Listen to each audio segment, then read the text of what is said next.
Hello' বন্ধু বান্ধৱীসকল, যোৱাকালি মই ডিব্ৰুগড়লৈ গৈছিলোঁ, গম পাইনে? ছোৱালীজনীক লৈ পিনে অকণমান মেডিকেলত দেখাই আহিম বুলি। তাই অকণমান অসুবিধা এটা হৈছে, সেইটো কাৰণে ইয়াতে নেদেখুৱাই পিনে ডাইৰেক্ট ডিব্ৰুগড়তে দেখুৱাম বুলি মই ওলাই গ'লোঁ। কি সমস্যাৰ সন্মুখীন হ'লোঁ আৰু কেনেকুৱা ঠগৰ সন্মুখীন হ'লোঁ আপোনালোকক সবিশেষ কৈ আছোঁ। আপোনালোকে একদম শেষলৈকে ভিডিঅ'টো চাব দেই। ইয়াৰ পৰা আমি ৰাতিপুৱা ডেমত গ'লোঁ। ডেমত মাত্ৰ 20 টকাতে গ'লোঁ দেই, 20 টকাতে ডিব্ৰুগড় পাই গ'লোঁ। কিন্তু ঘূৰি আহোঁতে আকৌ বাছত আহিলোঁ। ডেমোখন যিহেতু ডিব্ৰুগড়ৰ পৰা 6টামান বজাত আহে, 6টা নহয়, প্ৰায় তাতকৈ অকণমান আগত, চাউলখোৱাৰ পৰা 6টা বজাত আহে। তো সেইটো কাৰণে আমি কি কৰিলোঁ, বহুত সময় এনেই ৱেষ্ট হ'ব বুলি ভাবি পিনে আমি গুচি আহিলোঁ, বাছতে গুচি আহিব লগা হ'ল। গুচি আহোঁতে কিমান ভৰিলোঁ জানেনে? 600 টকা ভৰিলোঁ। এতেকে আপোনালোকে যদি ডিব্ৰুগড়লৈ যাবলগীয়া হয়, ইয়াৰ পৰা কিন্তু আপোনালোকে 20 টকা ডেমত যাব কিন্তু দেই। তেতিয়া আপোনালোকৰ বহুত পইচা কিন্তু ৰাহি হয়। বহুত মানুহে কিন্তু নেজানে, বাছত গুচি যায়, বাছত বহুত টকা ভৰিব লগা হয়। আৰু আমি কালি ডিব্ৰুগড়ত গৈ কি সমস্যাৰ সন্মুখীন হ'লোঁ, সেই সকলোখিনি আপোনালোকক কৈ আছোঁ। আপোনালোকে একদম শেষলৈকে ভিডিঅ'টো চাব। ডিগবৈৰ পৰা যিহেতু ৰাতিপুৱা 7টা বজাত ডেমোখন যায়, আমি গোটেইকেইজনী ষ্টেচনত প্ৰায় 7:08 মানত উপস্থিত হ'লোঁ। সদায় বাৰু ৰাইট টাইম বাৰু 7:15 হয়, কিন্তু আমি যোৱাকালি যাওঁতে 7:26 মান হ'ল। তেতিয়া ট্ৰেইনখন আহিলে। ট্ৰেইনখন অহাৰ পিছতে আমি ট্ৰেইনত উঠি ল'লোঁ। অৱশ্যে ডিব্ৰুগড়ৰ মেডিকেল কলেজখনৰ ভিতৰত কোনো ঠগৰ আমি সন্মুখীন হোৱা নাই দেই। গোটেইবিলাক ঠগ হৈছে মেডিকেলখনৰ বাহিৰতহে। মেডিকেলখনৰ ভিতৰত সমস্যা নথকা নহয়, সমস্যা কিছুমান আছে। লাইন পতা সমস্যা, সময় লগা সমস্যা, ইফালৰ পৰা সিফালে যোৱা সমস্যা, এইবিলাক আছে। ইয়াত নহ'ব তাত হ'ব, এনেকুৱাবিলাক সমস্যাবিলাক আছে, নথকা নহয়। কিন্তু ইমান ঠগ নাই। তাৰপিছত ট্ৰেইনেৰে যাত্ৰা কৰি এয়া আমি একদম চাউলখোৱাত নামি দিলোঁ। চাউলখোৱাত নামিহে গম পালোঁ, বৰষুণ দিছে। এয়া উৰণি বাৰণি লৈ পিনে, ছাতিটো লৈ নাই যোৱা, কাৰণ বৰষুণ নিদিয়ে বুলি ভাবিছিলোঁ।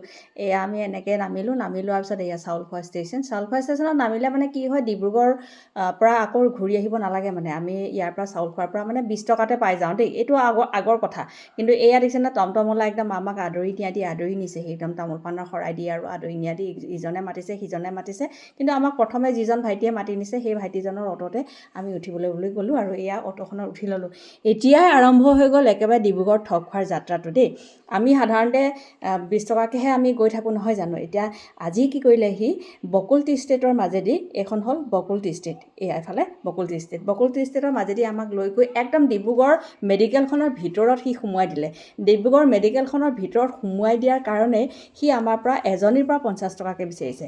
আমাৰ লগত দুজন মানুহ গৈছিলে, তেখেতলোকে কিন্তু 50 টকাকেই দিলে। কিন্তু আমি কেইজনীয়ে ক'লোঁ, অকণমান আমি যিহেতু মেডিকেলৰে মানুহ, আমি আহ যাহ কৰি থাকোঁ। যিহেতু মোৰ লগত যোৱাগৰাকী আশা বাইদেউ হয়, আশা বাইদেৱে প্ৰায় গৈয়ে থাকে। প্ৰতিবাদ কৰাৰ কাৰণে আমাৰ পৰা যেনিবা 40 টকাকৈ ল'লে। আৰু এয়া গৈ পালোঁগৈ আমি ডিব্ৰুগড় মেডিকেল কলেজ OPDত গৈ পালোঁ।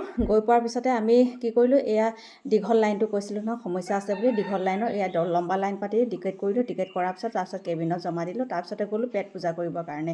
এয়া পেট পূজা কৰিবলৈ যাওঁতেও হোটেলৱালা প্ৰথম যিটোক দেখি পিনে গৈছিলোঁ, সি আকৌ তাক এৰি কিনে ইটোৱে আকৌ কাঢ়ি কিনে নিয়া দি আমাক লৈ গ'ল দেই। এয়া আমি পেট পূজা কৰিলোঁ। তাৰপিছত আকৌ ঘূৰি আহিলোঁ। এতিয়া আকৌ OPDলৈ আহিলোঁ। এয়া সৰ্বেশ্বৰ ভূঞা ছাৰৰ চেম্বাৰৰ মুখত ভিৰ। টিকেট জমা দিয়া মতে তেওঁলোকে আমাক মানুহ মাতি গ'ল, নাম মাতি গ'ল। নাম মাতি দিয়াৰ পিছতে আমি দেখুৱালোঁ ছোৱালীজনীক। দেখুৱাৰ পিছতে কেইটামান টেষ্ট লিখিলে। সেই টেষ্টকেইটা লিখি কৰিবলৈ গ'লোঁ। কৰিবলৈ যাওঁতে দেখিছেনে, এই লম্বা লাইন, এই লম্বা লাইনত থিয় হ'লোঁ। কিমান সময় জানানে? 1 ঘণ্টা। এয়া টেষ্ট কৰিবৰ কাৰণে পে'মেণ্ট কৰোঁ বুলি 1 ঘণ্টা লম্বা লাইন পতাৰ পিছত যেতিয়া নহয় বুলি কয়, তেতিয়া বাৰু মাথাটো বেয়া নহয়নে? নহ'ব বুলি কোৱাৰ কাৰণে উপায় নাপায় বাহিৰতে আমি ছ'ন'গ্ৰাফিটো কৰিবলৈ ল'লোঁ। কিয়নো আকৌ আমাক নেক্সট দিনা আহিবলৈ কৈছে। আমিতো সদায় দিন গৈ থাকিব নোৱাৰোঁ ন, ইমান দূৰৰ পৰা যাওঁ। তাৰপিছত বাহিৰত ছ'ন'গ্ৰাফিটো কৰিবলৈ গৈ আকৌ মোবাইলটোৱে ঢকা দি দিলে নহয়। এবাৰ মোবাইলটোৱে ঠকি দিলে, বোলে ছাৰ্ভাৰ ডাউন কাৰণে অনলাইন পে'মেণ্ট নহয়। এতিয়া গৈ পিনে আকৌ ATMলৈ দৌৰ মাৰিলোঁ। ATMত গৈ পিনে পইচা কেইটামান উলিয়াই আনিলোঁ। পইচা কেইটামান উলিয়াই আনি পিছতহে আমি আকৌ কাম কৰিবলৈ পাৰিলোঁ। তাৰপিছতে কামখিনি কৰি শেষ কৰাৰ পিছত বোলে ভাত খাবলৈ গ'লোঁ। এতিয়া ভাত খাবলৈ যাওঁতেও ঠগ, গম পালেনে? ক'লে প্ৰথমতে বোলে 40 টকা প্লেট বোলে ভাত আৰু 50 টকা বোলে মাংস। তো আমি গাহৰি মাংস দেই। আমি ভাবিলোঁ 120 টকা ভাতত যাব আৰু 150 টকা মাংসত যাব। এয়া খাওঁতেতো খাই ল'লোঁ। তাৰপিছতে ভৰিলোঁ কিমান টকা জানেনে? 100 টকাকৈ পাৰ প্লেট, 100 টকাকৈ ভৰিলোঁ। তাৰপিছতে এয়া বাছত উঠিবলৈ বুলি আহিলোঁ। আধা ৰাস্তা নাপাওঁতেই, আধা ৰাস্তাৰ পৰা একদম হেণ্ডিমেনটোৱে গৈ পিনে নিজে অ'টো ভাড়া দি আমাক উঠাই এয়া লৈ আহিলে।